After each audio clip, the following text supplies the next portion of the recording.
Inanunsyo ni Queen of All Media Kris Aquino na naunsyami ang nakatakda niyang operasyon bunsod ng sky-high niyang blood pressure.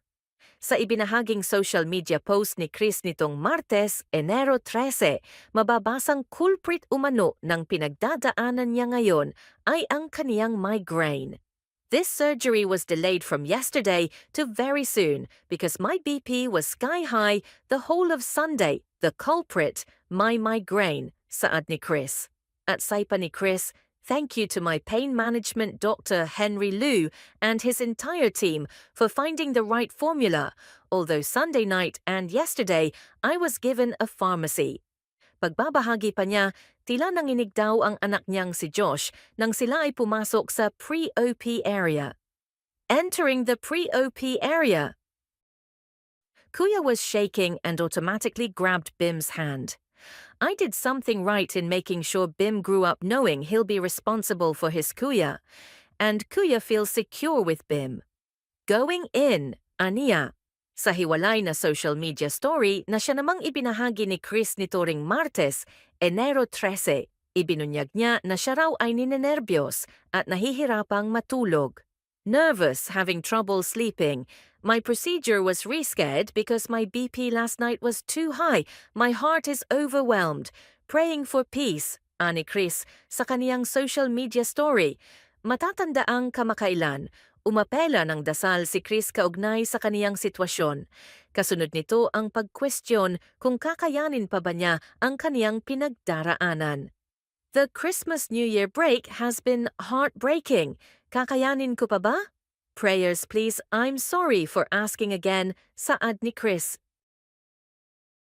Isinapubliko ng aktres na si Rufa Gutierrez ang ganap ng kanilang pamilya ilang oras bago isagawa ang ikalawang operasyon ng kanyang amang si Eddie Gutierrez. Sa ibinahaging social media post ni Rufa nitong Martes, Enero 13, mababasang nagagahan daw mula sila bago sila lumipad pa Singapore. A quiet Pinoy breakfast at home before we fly to Singapore for Dad's second procedure, saad ni Rufa sa kaniyang post. Nagpasalamat pa ang aktres sa mga taong patuloy na ipinagdarasal ang pagbuti ng kalagayan ng kaniyang tatay. Maraming salamat po sa lahat ng nagdadasal para kay Daddy. Your prayers have carried us more than you'll ever know. Dad's blood tests are normal and his health is steadily improving. A blessing we do not take lightly, say ni Rufa. Dagdag pa niya, we are deeply grateful for all the love, concern, and prayers. Miracles really do happen. All glory to God. Matatanda ang kamakailan, umapela ng dasal si Rufa hinggil sa naunang operasyon ni Eddie. Please join us in prayer as our dad, Eddie Gutierrez, undergoes his first spinal procedure today in Singapore with Dr. Prem Pillay at the Neurospine and Pain Center, Mount Elizabeth Hospital, ani Rufa. Matapos ang naturang operasyon, nagpasalamat naman siya sa pagbuti ng kalagayan ng kaniyang ama. It's been a week since Dad flew to Singapore with Mom and Mond for what we thought was a spinal procedure. Instead, an MRI revealed a serious infection. Everything changed in an instant. Yet in the midst of fear and uncertainty, Grace carried us through.